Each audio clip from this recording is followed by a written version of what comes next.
Shalom. I want to give all praises to Yahweh, Bahasham, Yahweh Shai, Bahasham, Ha, Racha, Kodash, Ma'amath. Double honors to the elder apostles of GMS and their elders. Double honors to my elder, Aharawan Ban Yasharal of the Lions Den Camp, located here in Jacksonville, Florida. Salutations to the sincere Akim, pushing his truth and sincerity around the four corners of this earth. I'm Nakar Khorab Ban Yasharala, coming out of the Lions Den Camp of Yasharala, located here in Jacksonville, Florida. And not today, I'll be coming out with a lesson, and it's on this article. And as you see here, it says France warns Donald Trump America has everything to lose from a trade war with the European Union. And the truth of the matter is, it is a warning, but it's the truth. It's a warning, but also the truth. America will lose in any trade war. Trying to start a trade war with any country right now, America is going to lose. And the hardest hit is going to be these American companies that have went overseas. So America's infrastructure is going to be one of the most hardest hit by these tariffs. But hey, this is what the people wanted. But the truth of the matter is, DJ Trump is steering this thing down the exact road it's supposed to be going, and he's implementing and doing what he's supposed to be doing. Why? Because he's on the team. Everything else is anti. He might say he's anti this, anti that, but he's on the team. And just like Elder Apostle Hart has said, he's probably going to be the one that is going to set it further in motion about the MOTB being pushed. Look at his cabinet and who he has. But let's continue. Again, it says France warned Donald Trump that America has everything to lose from a trade war with the European Union. It says Foreign Minister Jean-Noel Barrot, I guess he's French, so yeah, stressed that thousands of U.S. companies based in Europe will be the first victims if the new president imposes tariffs. And that's pretty much true, because most will say business infrastructure has been pushed, I won't say pushed, but went overseas to avoid doing things correctly, and I'll leave it at that. It says the European Union would retaliate to such a step by Trump, he added. But Mr. Barrot stressed that Trump had not threatened to hit the EU with tariffs since his return to the White House. I think that's a good thing, because the U.S. has everything to lose from entering into a trade war with the European Union, he told France's Sud Radio. So I guess it was French. That's the truth. America is going to take a real big hit if any kind of form of trade war or whatever that Donald Trump does. It's only going to serve to further wound and take this place down. Let's continue. It says we are their main trade partner. If it's true that Americans buy more European products than the opposite, well, Americans invest more in Europe than we invest in the U.S. He says, I guess this is his response. Why is that? It is because in Europe there are tens of thousands of American businesses manufacturing on our soil, and that's what it is right there. It says, what would happen if Donald Trump imposed tariffs? It would be American businesses who would be the first victims, and that's pretty much right on the money. It says Britain has also been preparing for U.S. tariffs being imposed by Trump while urging his administration not to do so.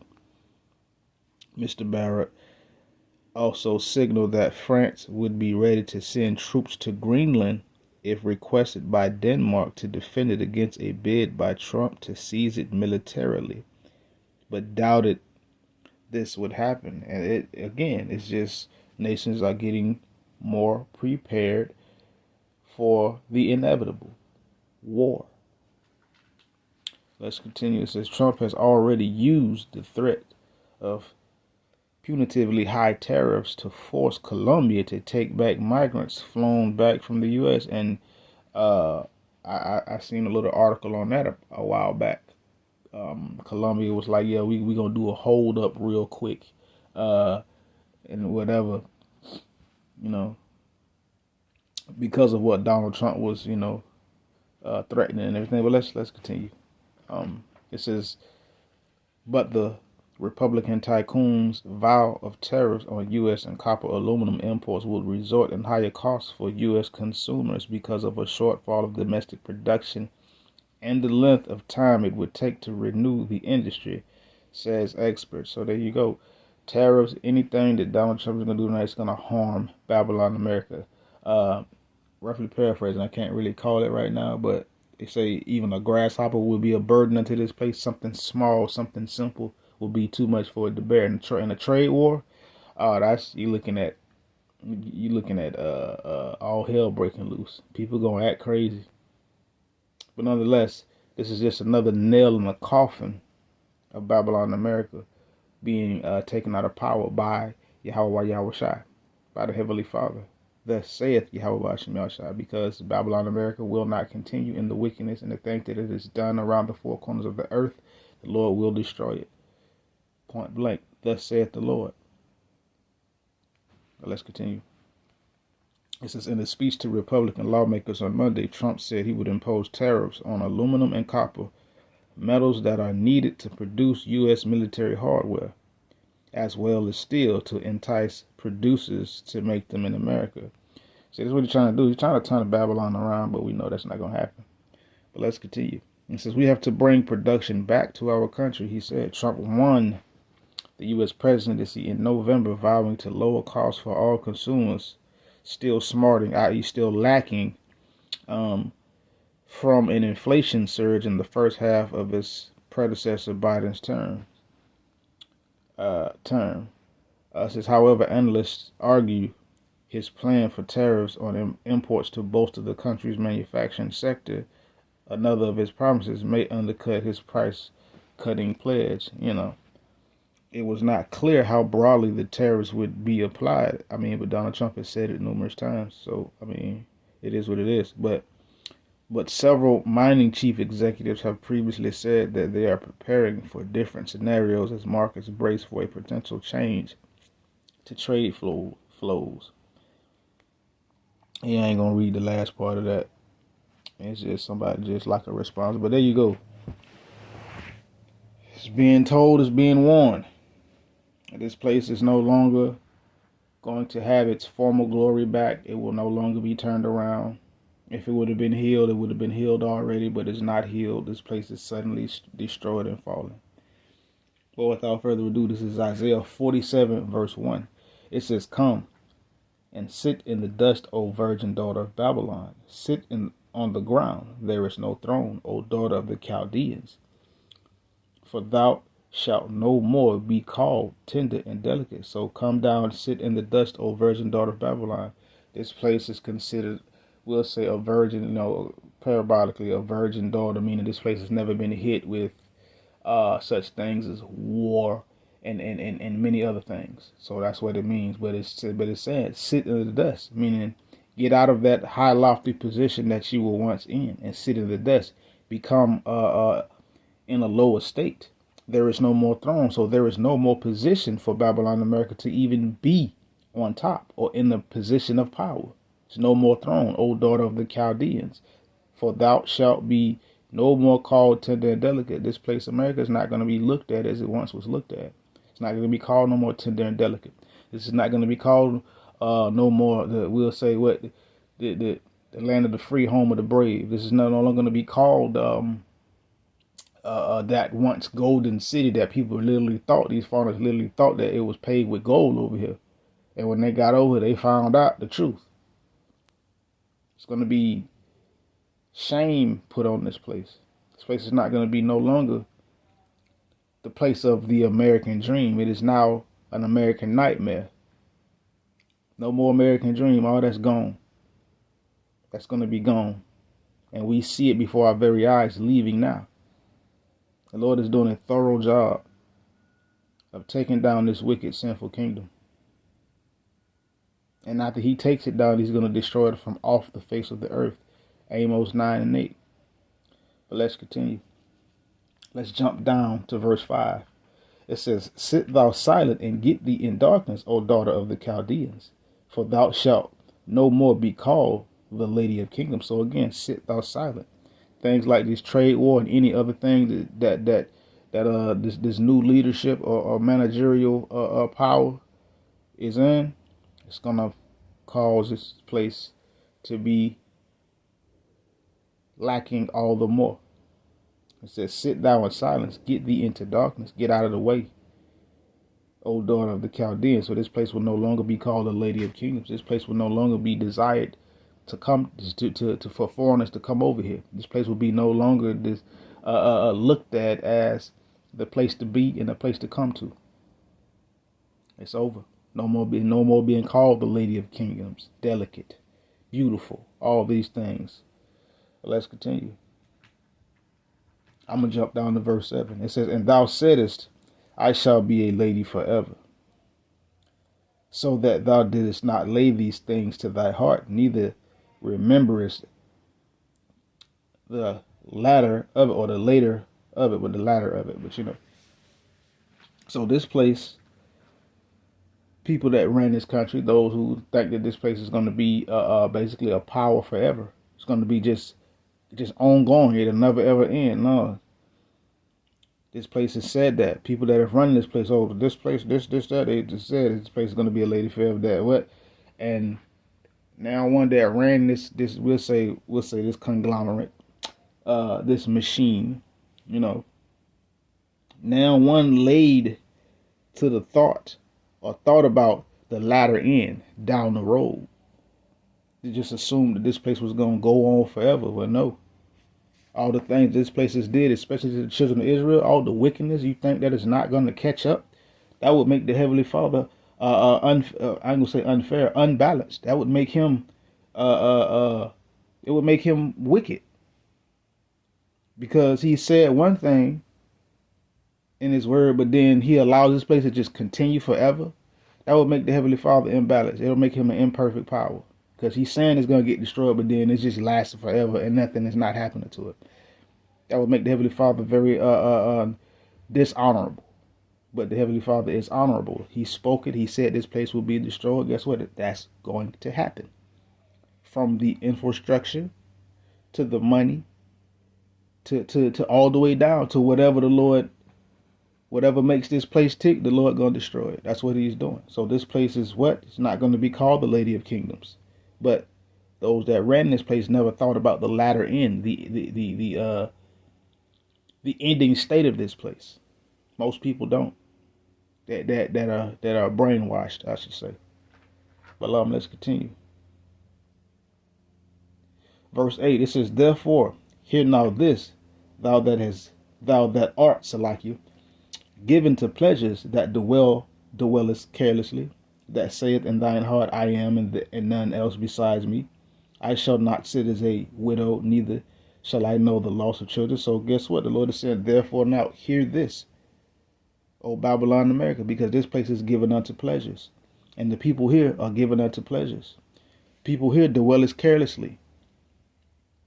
Babylon, America just seems to have this thought that no other country would come against this place, or could come against this place, or can come against this place. Well, that's not true. That's why it says here again, therefore now hear this, thou art given to pleasures, and that dwellest carelessly. This place dwells carelessly. That saith in thine heart, I shall not sit as a widow, meaning this place and the people that run this place have shown through actions that they think nothing is going to happen. They're not going to what? Not going to know. They're not going to sit as a widow, meaning they're not going to know loss. People think this place is not going to know loss and desolation, but it is going to happen. It says they're not going to know the loss of children. People leaving this place, and plenty other things happening. But verse 9, it says, but these two things shall come to thee in a moment, in one day, the loss of children and widowhood. They shall come up upon thee in their perfection, for the multitude of thy sorceries, and for the great abundance of thine enchantments. So, two things is going to come to this place in a moment, in one day: the loss of children and widowhood, meaning the loss of infrastructure, the loss of everything, people, and destruction going to come to this place. That's really what it is: destruction and judgment. Plainly stated. That's going to come upon this place in one day. One day. For the multitude of sorceries and the witchcrafts and the great abundance of the enchantments here. All kind of manner of spiritual immorality and wickedness. All kind of idolatry. And so forth and so forth. So because of that, the Lord is going to destroy. He's going to judge this place. And a Trump, Salakia, not a Trump, but a trade war would very well and very much be another nail in the demise of Babylon America. And the Heavenly Father's will for this place to continue to go down, this trade war, the Lord may allow it. He may allow it. But nonetheless, this place is over with. It is what it is. And a trade war would definitely harm Babylon America way more than it will help, no matter the angle or no matter what Trump is trying to do. So yeah, let me see. You know what? I'm going to read verses 10 and 11, then I'm going to end it. Let's continue. It says, "For thou hast trusted in thy wickedness, thou hast said, none seeth me. Thy wisdom and thy knowledge, it hath perverted thee. And thou hast said in thine heart, I am, and none else beside me." So again, this place is trusted in the wickedness that it is sown around the four corners of the earth. This place, Babylon America, and those who run it have thought and said to themselves that no one sees them. Because once upon a time, the most powerfulest weapon that Babylon America had was secrecy. But now, the Heavenly Father has uncovered the locks and made the leg bare. He done uncovered the thighs. He lifting up and showing the world the wickedness of this place. But this place is trusted in what? Its wisdom and its knowledge. It has perverted this place. And those who run it, and they've said in their hearts that what? There is none other besides this place. Nothing can come against this place. No other country, city, town, whatever you want to call it, could come against this place. And that's not true. The Heavenly Father made the whole earth. He could do what he will. And it's his will and his way that this place goes away. Verse 11, last point. "Therefore shall evil come upon thee. Thou shalt not know from whence it riseth, and mischief shall fall upon thee. Thou shalt not be able to put it off, and desolation shall come upon thee suddenly, which thou shalt not know." So, evil is going to come upon this place. Those who run in it and the people here are not going to know from whence it's coming from. Mischief is going to fall upon this place, and people are not going to be able to put it off. Babylon America is not going to be able to put off any mischief that the Lord sends his way. And desolation is going to come upon this place suddenly. And nobody's going to know, and nobody's going to understand outside of those who know and those who understand why this place is being judged, and the things that are befalling this place are befalling this place. Because it is the will of the Heavenly Father. So yeah, a trade war would most definitely do more harm than it would do good. So go ahead and do more harm so we can get up out of here. Tired of the wickedness. It's got to go. Righteousness needs to be spread on the earth through Yahweh Yahushai. With that, Shalom.